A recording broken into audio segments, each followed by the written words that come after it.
अस्सलाम वालेकुम। आज यकीन मैंने बहुत ज़्यादा हंसी आ रही, मैं बमुश्किल अपनी हंसी रोक रहा हूँ। वजह यह है कि मरियम नवाज़ साहिबा की ख़ासम ख़ास जो बंदी है अज़मा बुखारी, उन्होंने आज ऐसा शगुफ़ा छोड़ा कि उसको सुनकर और देखकर बहुत ज़्यादा हंसी आ रही। आपको मैं महरूम नहीं रखूँगा, आपको भी दिखाऊँगा, आपको भी हंसने का भरपूर मौका दूँगा। लेकिन यहाँ थोड़ी सी एक वज़ाहत करते चलूँ।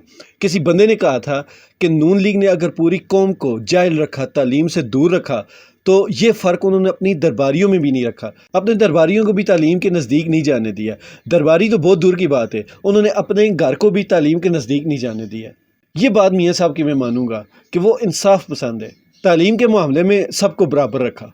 या मैं सोच रहा हूँ कि अगर किसी मिनिस्टर के पास इतना सा भी दिमाग ना हो तो उसको मिनिस्टर किस बेस पर लगाया जाता है। लेकिन फिर ख्याल आया कि उज़मा बुखारी की जो ज़बान है, बल्कि अज़मा बुखारी की जो ज़बान है, वो उस अपनी ज़बान की तेज़ी की वजह से ही इनके मिनिस्टर बनी हुए हैं। नून लीग में भर्ती होने का सबसे पहला जो क्राइटेरिया है वो आपकी तीखी ज़बान, बल्कि तीखी से भी ज़्यादा उसमें थोड़ी वल्गैरिटी हो, वो ज़बान पसंद की जाती है, बल्कि वो आपकी सबसे बड़ी काबिलियत समझी जाती है। वो इमरान खान ने कहा था, एक तो ये पढ़े लिखे नहीं और ऊपर से ये कोशिश भी नहीं करते।